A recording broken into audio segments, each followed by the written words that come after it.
Okay, we're live. Oh. Okay.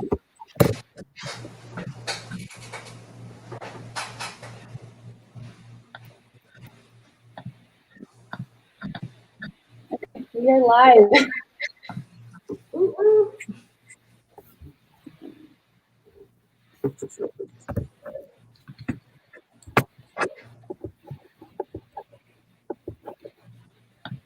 So we'll start in about 2 minutes, just to give people time to join. Okay. Should I sit here or Yeah. can I go check something? Yeah. Oh, yeah. Go ahead.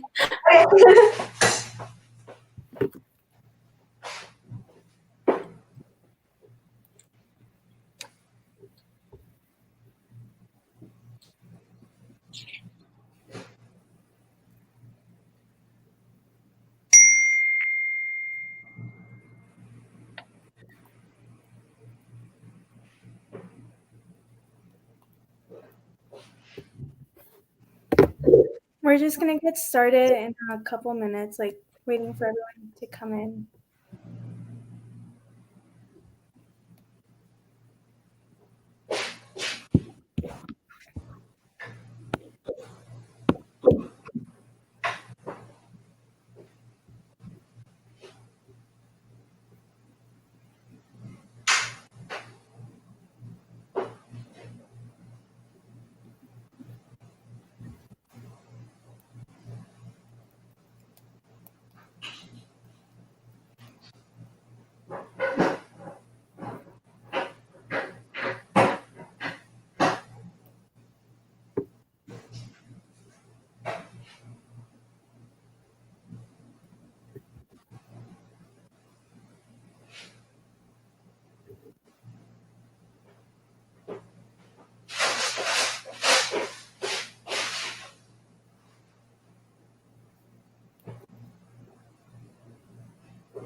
We'll get started in just a moment.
I think we can get started.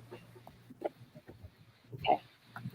So good evening, everybody. Hope everyone's doing good and is feeling well. Just to introduce myself, I am Mansa Prasad. I'm a junior here at Align Academy, and this year I'm your hostess secretary. So joining me today to present this amazing event is Aditi. She is actually one of our members in our sophomore council. So of course, we're facing some technical issues. I can't share my screen. So I already got a question from Gabby Payas saying, how will we be counted for a credit? We will put the link in the bio and you'll just do it through that.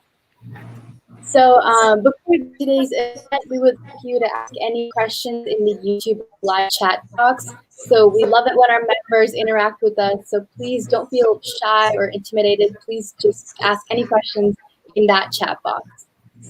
So without further ado, my hosta welcomes Dr. Joyce Kung. She is a general and cosmetic dentist and owns her own dental studio, the Orange and Magnolia Dental Studio, in the sunny city of Costa Mesa, California.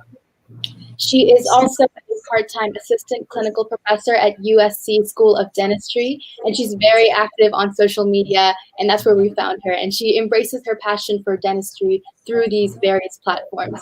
She's also an author and has published a book called Instagram Marketing for the Modern Dentist. We are so excited to have you today as a guest speaker. So please welcome Dr. Joyce Kung. How are you doing? Good. Thanks for the intro. No, we're really excited to have you. Yeah. I'm glad to be here. Okay. To begin our Q&A, our first question is, what is your journey throughout college? What was your major and your extracurriculars? So I don't know how much your members know about me. Probably like not too much, but I did the 3+3 program at EOP. So it's an accelerated program.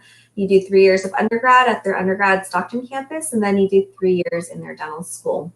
So when I was in undergrad, it was hard to finish everything in 3 years. I think just cramming everything in, there wasn't a lot of time. So I had to be pretty selective about what I did in terms of extracurriculars.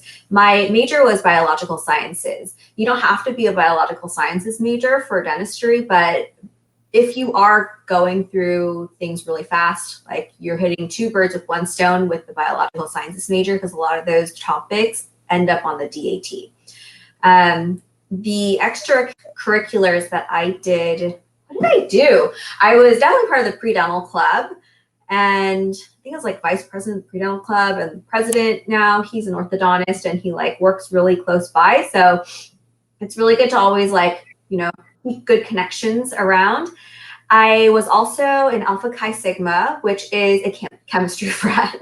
So I really didn't have time for like social frats or sororities, things like that, just because of the pace of the program, which looking back, I would have loved to do, but I was part of a chemistry frat, and it's called a frat because there's both men and women in there.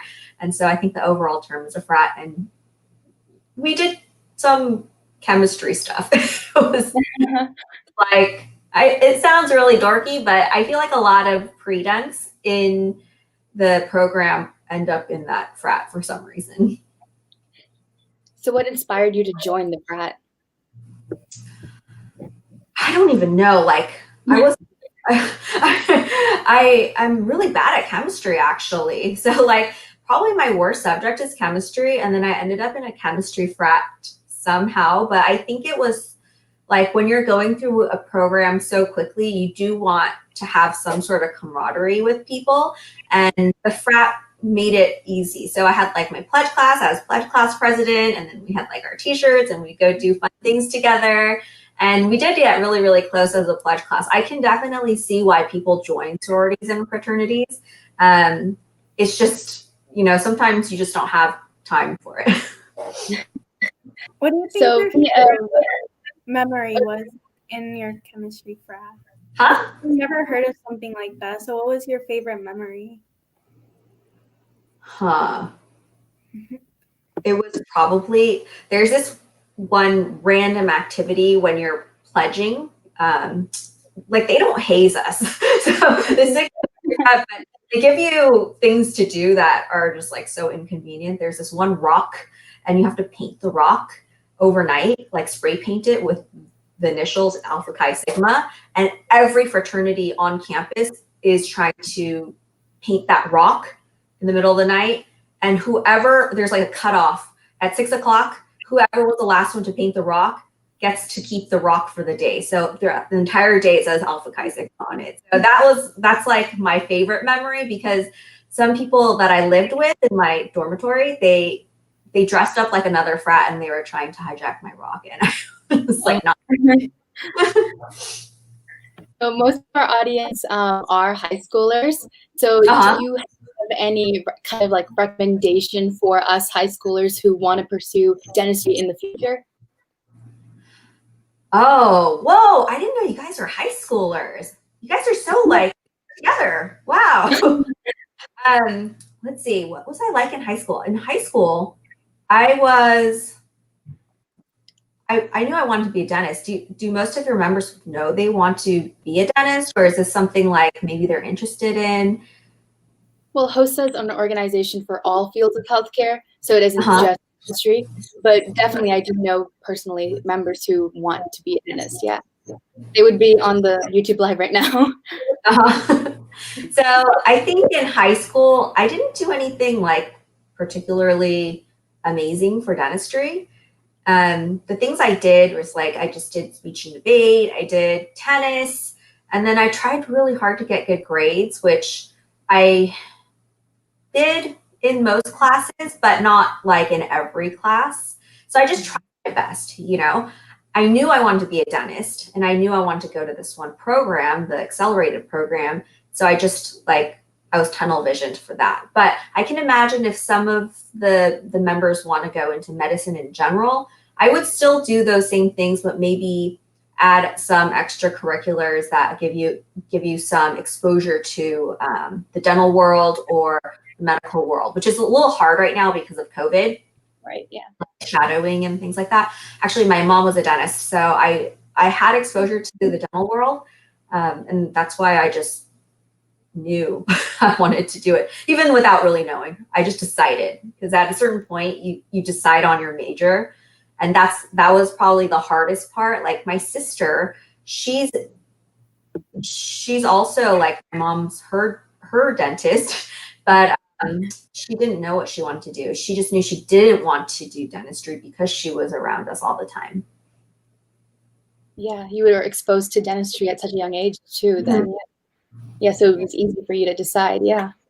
So we have a question here from Alina Abraham. She's on our YouTube live. She says, "What's the best part about being a dentist, and what did it take to accomplish what you have today?" It's pinned, by the way. Yeah. I see it. Hi, Alina. And the best part about being a dentist is the avenues that you can take to do your craft. So for me, I have my own private practice, and that is in itself like it's a crazy journey being a business owner, because I had no idea how to be a business owner. They don't teach that in dental school. But in order to do this type of dentistry that I really wanted to do without compromise, I decided I had to become my own. I had to open my own practice. And the best part about that is being around the patients. The patients always bring story. And if you guys have seen that Netflix show, what's it called, where they do the fillers and the Botox and plastic surgery, and they do the befores and afters, there's like such a transformation. Same thing with dentistry, except it's not as life-threatening, you know? It's a little bit more instant gratification. Transformations have always sort of fascinated me. Like people are a before and then an after, and I think most people are fascinated by transformations. The best part about dentistry is you can do that relatively quickly in most situations. Like some people, they have to go through years of treatment for certain things, but the transformations are pretty immediate. And like, just to give you an example as a comparison, if you were to be like 1,000,000 pounds and you want to lose weight, you have to put in the time. It takes time. But with dentistry, and there have been studies that say your smile is like, for people, their smile is their biggest insecurity. You can actually go and fix that pretty easily, pretty quickly. It's expensive, but you have to put money into it, but it doesn't take as much of like that time. You just have to put yourself first in those situations. So I love seeing that transformation. What did it take to accomplish what I have today? What do I have today? So much. I just went through the motion, to be honest, like throughout the entire thing. I didn't know where I would be today. I didn't know, and it just takes a little bit of self-reflection of where you want to go.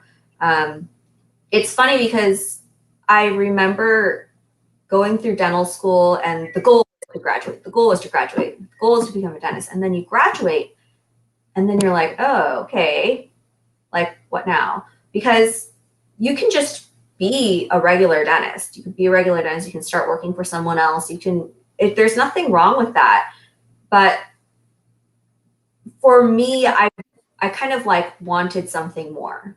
I wanted to do something with my skills in a different way. And so you just start, like, once you get that like inspiration for yourself, you just start like planning and keeping on doing things. Why did I write the book? So my book is about Instagram. I started my Instagram, when was it? February 2018. So it's been a little over 2 years now.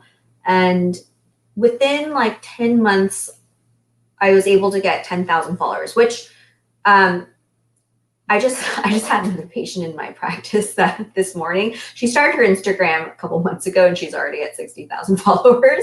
But she has a fitness channel, and she's like super fit and really pretty. And you know, some people have it like that.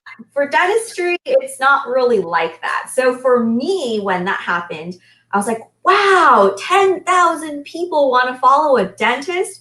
If you think about that in terms of marketing, that's a lot of people. If only like 1% of that become your patients, like you specifically target people who are in your area and they convert into patients, that's a lot of patients, right?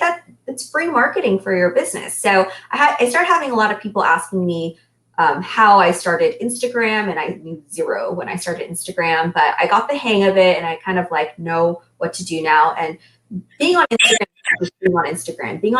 when you're a doctor, there's a lot more responsibility. Like you can't just endorse tummy tea all the time, and you can't endorse everything. You can't just like get sponsored by every single thing. You have to be really, really selective about what you do, because your name is attached to a profession and the fact that you are a doctor. So I just help people, my colleagues who have been asking how to grow Instagram and drive patients to their practice. I had a whole Google slide ready with like your TikTok and your Instagram, but I can't share my screen. So for the people who are watching this, it's at Joyce the Dentist. You can follow her on Instagram, Facebook, I think TikTok, Twitter too, right? I'm not sure. Yeah, TikTok. I have a Twitter. I just like don't know. And I'm on YouTube. I do vlogs, so that way people can see what my life is like, sort of uncurated, because I have to admit that on Instagram, like my pictures, I don't look like that. Like that's like me with like tons of makeup on. And I would say the stories of Instagram are more like real time, where I'm like, okay, today I worked and I'm so tired, you know, like the real life play by play. But then the vlog is even more real than that, because then you see not just my work life, but also like my husband's a dentist too. And like, kind of like the glamour that we live in, which is not very glamorous. And it's just like, I think really fascinating for people to see that you think that people are dentists and they're going to be a certain way, but we're actually just like normal people. Okay, so one of our members, Gabby, she asked, was there any other career that you wanted to pursue other than dentistry? That's a really good question, Gabby, because I get that all the time. I'm just one of those really, really weird people that really wanted to do dentistry, and that's it. Once I started going down the path of dentistry, I realized I have other skills or passions that I could maybe do. For example, if I weren't a dentist, I would really want to be a voice actress, like like Sailor Moon. You could be like the voice of one of the characters. I thought that was really, really fun. I didn't even know that was a job in high school. And then the other things I would be okay with doing are just like silly things where I'm like, that's an interesting job. You guys are in high school, so you've never been to a club, but there's like, if you go to a club, the rich people, they buy tables so that they can sit instead of stand on the dance floor with everyone else. And they buy these very expensive drinks that are like Grey Goose, like humongous things with like sparklers in them. And there's women who bring them out to the table, and that's like their job. It's like, that you could do that. So like there are things like that where I'm like, I would do that. That's easier than what I'm doing right now. But again, I love what I do. So it's always like, if this doesn't work out, maybe I could do other things. Is there anything in medicine that you were more interested to? Yeah, if I weren't a dentist, I would totally be an aesthetic nurse. Like fillers and Botox and like making people pretty is like my favorite thing. Oh, we have a question here. Most common misconception about being a dentist or dentistry in general, from Isabella Tardif. That's hard. I think most people, I would say the general public, think that dentists are like greedy and scary. And then, so that's why social media is so fun, because people start to see that there are other people representing the profession than the ones that maybe they had. Like, I know for a lot of my patients, before they became patients of mine, they would tell me that their previous dentist was an older white male. And that's what it used to be. And that this is their first time having a woman dentist. And so like slowly things are changing because more women are going to dental school. Now it's like, what, 50-50? Even more women in dental school right now.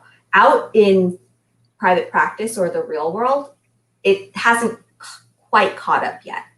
I would say that it's still mostly a male-dominated field, and that people like me are starting to share more. Like, I think women are pretty good about sharing their journey. And so that's why we grow on Instagram, and then you start to see more female face on Instagram, and slowly things will start changing.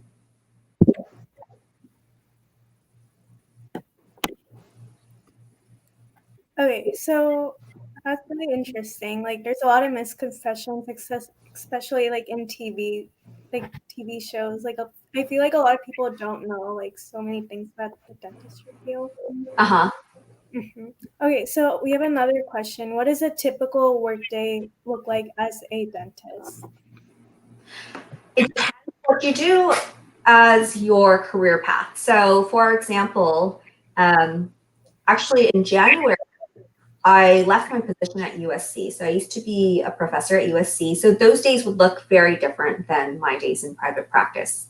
At USC, they would start their classes at 8 o'clock, and I live like an hour and a half away. So I would just commute for that amount of time. I'd wake up at 5 o'clock, get there by 8, and then from 8 to 5, it's just class time. What I would do there is work in the sim lab. So in the first 2 years of dental school, you're working on dummies and plastic teeth.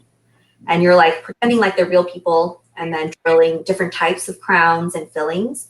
It's an ideal situation. So we get to make sure that you are learning your hand skills, and we judge you based on like the 10th of a millimeter even. And it's kind of like bizarre to think about just saying it now, but that was like my life. Is like every day I would go and check people's preps and make sure that they are able to drill the teeth responsibly and within the criteria. Because if they aren't able to do that after 2 years, they can't possibly go to clinic and start drilling on real people. So that was like my job. It's like a perfectionist sort of job. And then I would go home at 5 o'clock, and then I'd get home by like 7. And then that's it. That's a very typical day for me at USC. As a private practice owner, it depends. My practice, I'm open from 7 to 4, which is very early in the morning, but it gets that crowd of people that are going to work afterwards. So that 7 o'clock is actually a really, really busy time for me to work. It's like one of our most popular time slots. I wake up at like 5:30, get to the office by 6:45 after I pick up Starbucks. And then at 7 o'clock, we start working on the dot. We're very, very structured, and we are always like kind of on time because I have a small practice and I don't have like a million overflow rooms. If you've ever been to a really, really humongous dental practice, don't you feel like you sit in a room for like forever? And in the waiting room. Yeah. We don't do that because I see one patient at a time. So that's how I build my schedule. I try to respect everyone's time. And as a result, my patients are really well trained to come on time and to expect to be there just for their treatment and then to leave. And that's been clutch for COVID, because COVID, you have to reduce the amount of volume that's coming into the office. And my practice has always been like that. So it hasn't really been affected that much with COVID. I usually like to work through lunch on certain days, like 7 to 3 sometimes. But if the staff that I'm working with likes lunch, then we always, make that break for lunch. So on Mondays and Wednesdays, I have a hygienist. She likes to have lunch. So we always, go from like 7 to 4 with a 1-hour lunch. Right now, actually, I don't have an assistant for Tuesdays and Fridays. I've been trying to fill that position, and I just haven't loved anyone. So I'm actually assisting myself right now, which is not easy. It's a lot of hard work because you're doing the job of 2 people for 1. And plus I'm like 25 weeks pregnant. So wow, congratulations. Thank you. I'm like taking all the exercises and everything. And I'm a little tired at the end of the day. But by the end of the day, if you start really early in the morning, 3 o'clock or 4 o'clock, you still have some time afterwards. I usually spend like an hour or so going on Instagram or doing something in the office, like making checks for people or paying people. And then I will go home and literally be a vegetable. TV in my sweatpants. Another question we got was, what was your inspiration to start your own business? Oh, that is another really good question because I get that all the time. I didn't want to start my own business at all. When I went to dental school, it seemed like everybody wanted to own their own practice. That was like the goal for everyone. And for me, I just watched my mom do it and I was like, that looks really, really hard.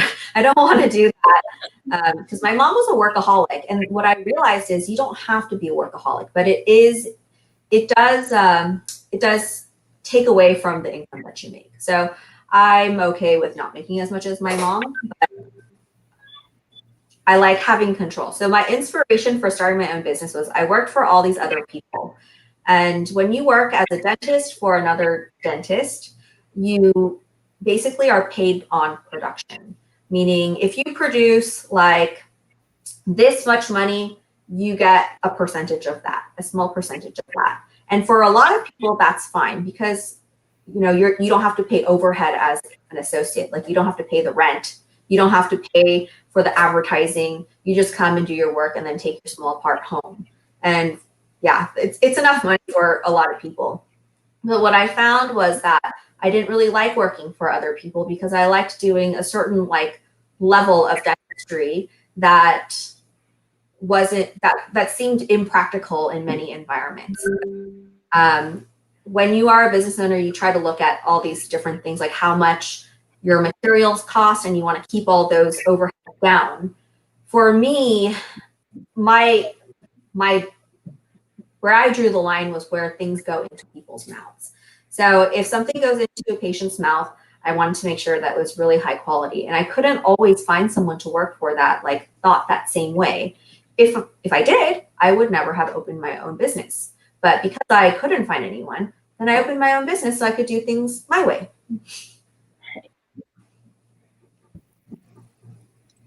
What was the most surprising thing you learned, like, about having your own practice that you didn't expect?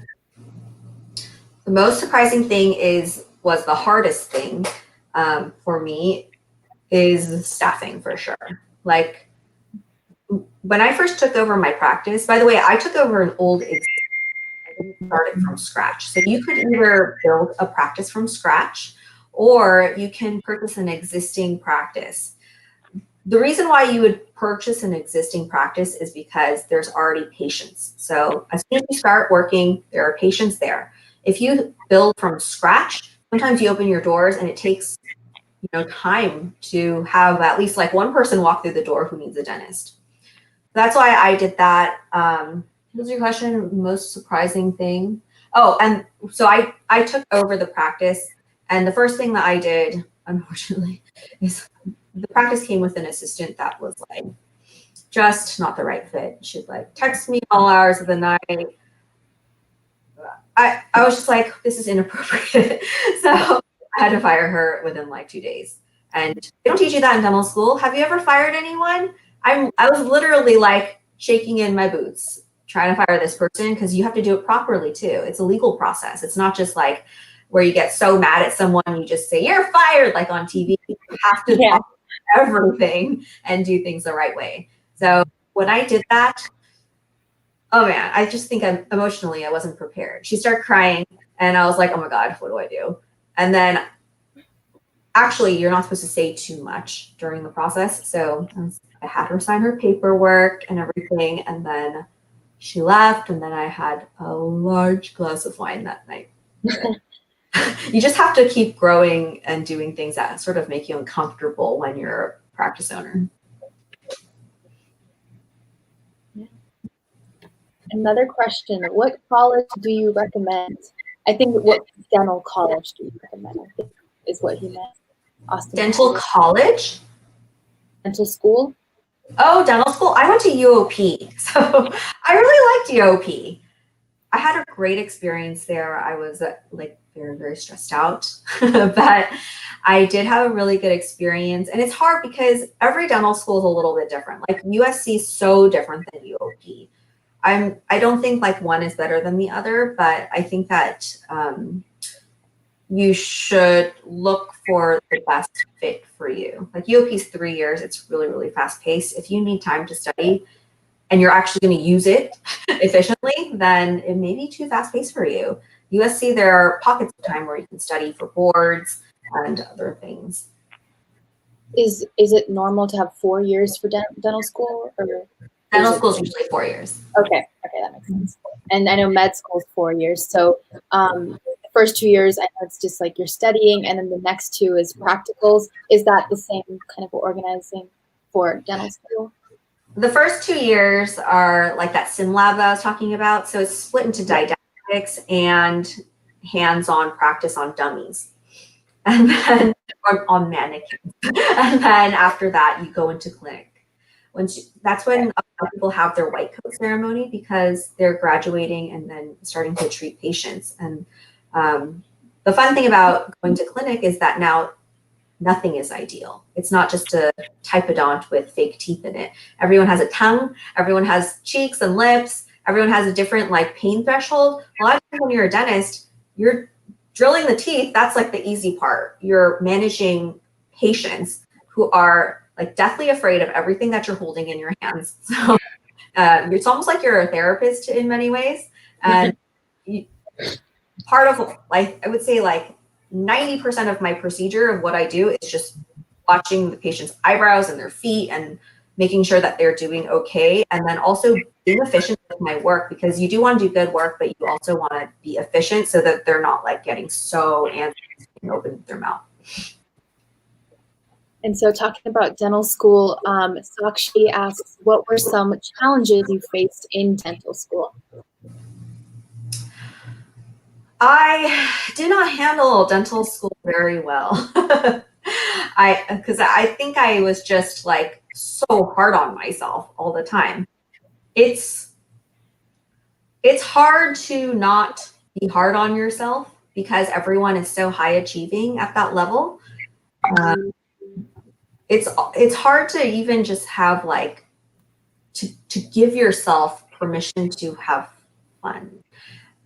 Because you feel like every waking moment, if you're not utilizing that time well, you're like wasting that crazy tuition. I think I just put too much stress on myself. We often do it to ourselves, right? Like dental school, you can process it differently. Everyone does process things differently. For me, I stressed myself out. And I gained like 25 pounds. And I spent so much time studying, and it was good because I was super, super motivated for school and I did well. But even when I was doing well, I would always tell myself that it wasn't good enough. And that's not like a healthy way to live either. It's good to have that balance between being ambitious and also giving yourself a break, because a lot of times what you're doing is enough. It was the best that you could do. Yeah, and I have a few friends who are right now at school and keep telling me that they see everybody around them, business majors like anybody else, going to parties and having fun. But as a dental student or as a med student, you have a whole other course load and like more work to do. Do you feel that way? Oh yeah, like compared to people in the outside world who are not in the dental world, yeah, for sure. I mean, it's hard to even be friends with people who are not doing the same suffrage as you, because they just understand like why you're always choosing something that seems so boring, like studying, over your friendships. And it is a lot of sacrifice to do this path, whether you're medical or dental. It's sacrifice, sacrifice, sacrifice, sacrifice. Did I answer your question? Yeah, and even within dental school, there were times like my friends, they're so smart and they would go out and party and then they'd come back and study like only for a fraction of the time that I was studying, and they would do better than me. And so it's really, really hard not to compare yourself or like not to feel really bitter that you stayed home, didn't go out and studied, but they did better than you, because ultimately like everyone has their own strengths. I think didactically, that's not my strength. My strength is hand skills.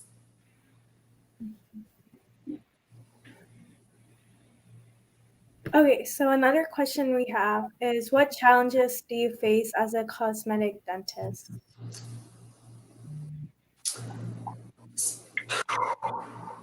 What challenges do I face as a cosmetic dentist? Probably the hardest thing is being a young Asian woman, because it's hard for people to take you seriously, because they correlate experience with the gray hairs on your head, right? So especially like because not a lot of patients have had a young Asian female woman doctor before, which it is becoming more common, but for a lot of like especially older people who can afford cosmetic dentistry, they assume I have less experience, and they're shocked when they find out that I graduated dental school when I was 23, and so I already have 10 years under my belt. I'm often like overlooked for somebody who is older white male that maybe went through the traditional track and has less experience than me, but they just look more like they would. I don't know. There's just a little more confidence in that type of individual. And that's another reason I took to Instagram, because Instagram is a way for me to actually tell my story. I become more than just a face. When a patient asks you, like, how many times have you done this procedure? You've already lost that battle because they've already judged you. Like, as a practice owner, I shouldn't be getting that question anymore, right? Like, if they have the audacity to ask me that, that means that they already think that I haven't done a lot. Okay, kind of related to this, how do you handle those type of patients that are like a little bit more judgy? Judgment I can deal with. Sometimes you can't win. Like, that's the thing about being a dentist, is like, or even I think maybe it's cultural for me. I always feel like, oh, I want to convince this person that I am worthy, like I am a really good dentist. And how can you possibly convey that without bragging or without making it sound aggressive or you're being really defensive? And that's why I'm saying, like, those questions, it's a losing battle if someone asks you that, because you can't say anything to really like change their mind. I just keep doing what I'm doing. I provide them the best service that I can. I don't treat them like super special or anything like that. Why should I? You know, I don't need to prove myself to them. And that's pretty much it. I saw another question someone asked about, like, what do I do with like rude patients or patients that don't behave well? I have an office policy for that. So it is subjective as to what is behaving well. But if they're being really, really rude, like really rude to my staff, or swearing or not showing up for their appointments more than once, I dismiss them. When you're a doctor, you have autonomy. This is what a lot of people don't really understand about the medical field, because everything medical is slowly becoming so service based. Like if you go on Yelp, you know, it's just like another business, but it's not, it's healthcare. And so we reserve the right to provide our services and to find the right like connection with patients. We can dismiss them from our practice following proper protocols, and just like they would have the autonomy to not come and choose us as their dentist. Sounds good. Another question is, was studying dentistry difficult for you? I know you kind of talked about it, but yeah, I think so. When I was in undergrad, I started off kind of rocky, but by the end, I was like pretty darn good student. I like was killing it in undergrad. When I went to dental school, it became really difficult. Not because the subjects were difficult, because each subject, I think that each and every person has the capability of learning something and learning something really well if they try. But the hard thing about dental school in particular is that things move at such a fast pace. So you're not just doing anatomy, you're doing all this sim lab work. It's all about how you allocate your time. And if studying a particular way is like, that's the way that you like to learn. Like for me, I like to write notes and draw pictures. I'm like one of those people where that's my active learning. But if I did that for every single class, it takes way too long. Whereas like my friend over there can just read the textbook and it sinks into their brain. So that's why it was hard for me, because I couldn't allocate my time really well, because it was just like too fast paced at that 3-year university for me. Another question from Shrey Damal says, does being a dentist take up a lot of time? We've been talking about being a student, but now as a professional, right? Like dentistry. Yeah. It is. So as far as like your work life, it's nice. A lot of people become a dentist actually because the work life is like, you come, it's like 8 to 5, and you can set your own schedule if you want. But it is hard to compartmentalize. So your physical being of being a dentist where you're actually working, that is really nice. But compartmentalizing your mind, where your mind wanders, that's the hard part, because sometimes you go home and it's really hard to turn off what went on at the office. Like it's really hard to just stop thinking about things. And it's the same. Like sometimes when I come to work, it's hard to not think about what happened at home too. Like let's say that you were going through something, like your parents were diagnosed with cancer or something like that. It's really hard to turn that off and go into work mode. So I find that being a dentist is like really all consuming, because we're working in such small spaces and we're working with people. Like the end result is always people. And so it's sometimes like if a patient says something or there's like a diagnosis you can't figure out, your brain is just always like, what is it? And you can't just like relax. this is something that I've personally worked on, especially now that I'm on social media. Social media is a total time suck as well. You can spend a million years on social media without any return. So for me, I give myself permission to be on social media or to think about work or to do work certain times. And then I make sure that I stop it at a certain point. Because past a certain point, not healthy anymore.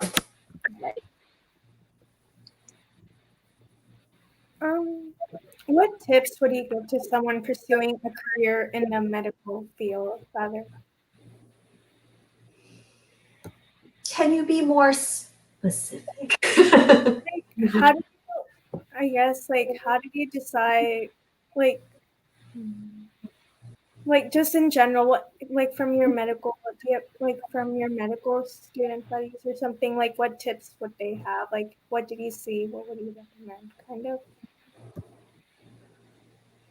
I don't know. What tips would I give to someone pursuing a career in the medical field? I don't know. I think the thing with medical and dental is if you're doing it, a lot of the times you're driven enough, like you're driven and you're going to get it done. My tips would usually be about handling the pressure a little bit better, not putting so much pressure on yourself. But in a way, you also need to do that in order to be better. It's a very twisted cycle when you are pursuing anything that is years of your life, like medical and dental. The amount of school that we have to do for that is so long, such an investment. So in many ways, in order to stay committed and focused, we have to live in like somewhat of a bubble or a delusional world where all we're doing is thinking about that and being very tunnel visioned. But yeah, I think that's like the only thing. It's like all about mindset when it comes to the medical career and balancing it, because I honestly don't think a lot of people who are in medicine and dentistry have that balance. And it's for a reason. It's because we're trying to get to the very end.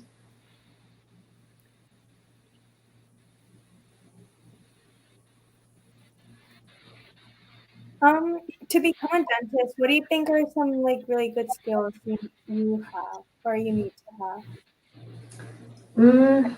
I think dentistry, there are actually a lot of skills that you need that I didn't really realize. And probably the biggest one is just being able to be relatable with patients and to explain things to patients. I think a lot of people whittle down dentistry to like how good you are at taking tests and how good your hands are. But I've been practicing for however many years, and I used to think like this too. In dental school, they always tell you if you're like the best dentist in the world, then you are going to have so many patients if you're like the best dentist. But when I became a practice owner, I did think like that, and I was a little too nerd, and I tried to be like the best dentist ever. You have to also be able to communicate your skills to other people to grow your practice and communicate to people why what you're doing is better than what they've been getting. I really like how you answered that. And there's a question that I really liked by Jay. It says, obviously the medical field is on the rise and a lot of people are interested in it.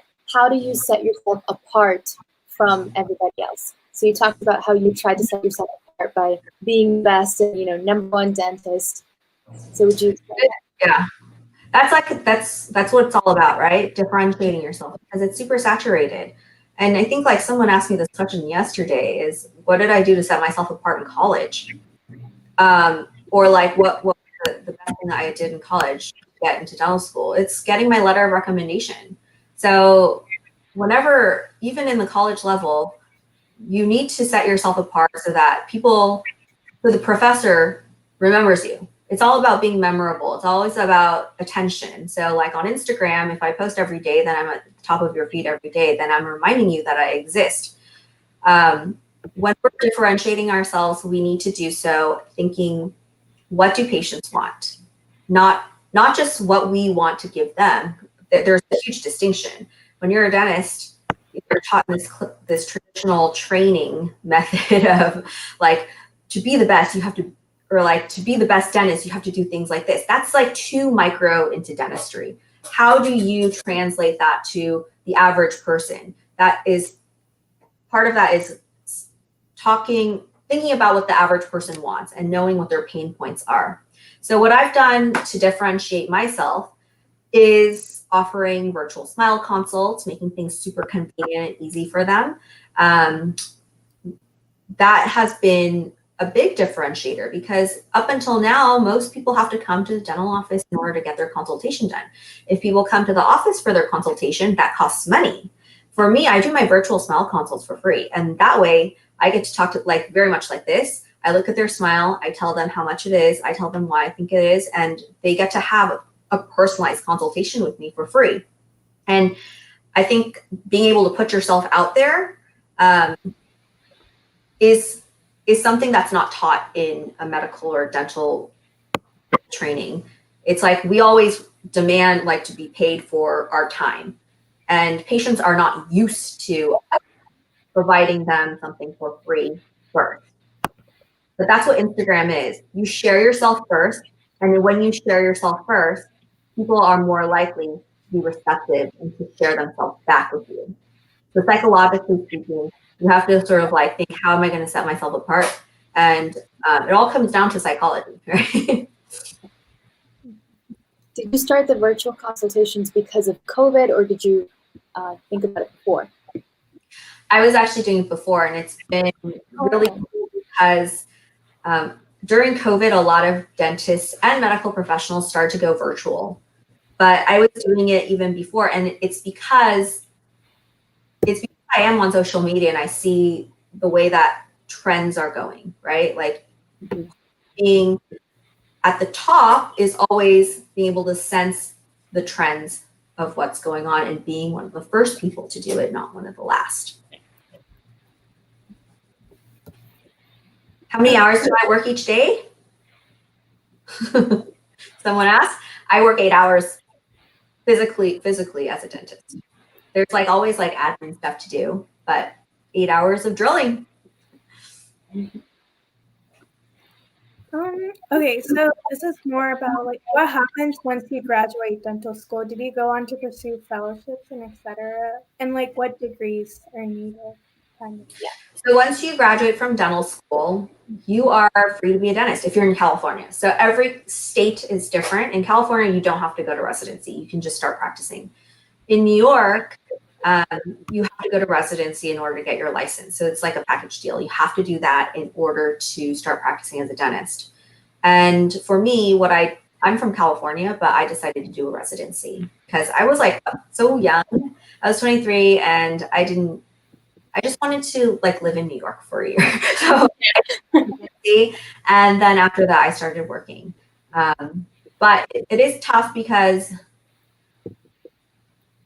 after you graduate from like dental school or residency, you're like a full-fledged dentist. And that's kind of scary because you have no experience really.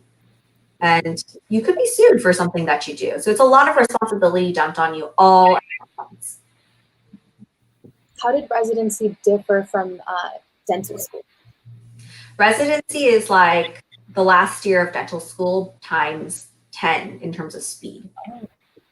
So like when you're in dental school, the last year, you'll still get 4 hours to do that crown. You'll probably see 2 patients a day. That's not realistic. So in order to bridge the gap between dental school and going to clinic, like, or into a private practice, we see like so many patients all day long. And what we do is like hand skills. So to build up the speed, we need to have some sort of transition for a lot of us. But some people are totally fine with going into private practice and just putting the pressure on themselves. This is one of our last questions for like gonna wrap it up. But what is your advice for someone who wants to start their own business? To start their own business, just do it. I mean, that's the hard thing, is just doing it. As with anything, just doing it is the hardest part, because I think like people always think, I don't know enough about it yet. Like, let me wait until I research and then I'll know about it.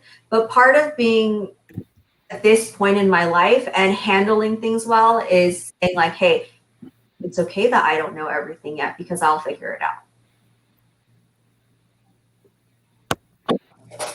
Okay. I think we're going to be wrapping up now. Thank you so much for spending your time and talking to us. You were really, really informative, and I think a lot of students got more knowledge in the dental field. Yay! Yeah, you were really inspirational. Thank you so much for joining us today. Thank you for our members to join us and hearing us. But yeah, make sure to follow her on Instagram, TikTok, YouTube, all that. Yeah, thanks for having me, you guys. Thanks everyone who came. And we're going to be sending out a survey to fill out, and that's how you get your credit. And that'll be sent out on Remind. Okay. Well, again, thank you. You're welcome. Do I just sign off now? Okay.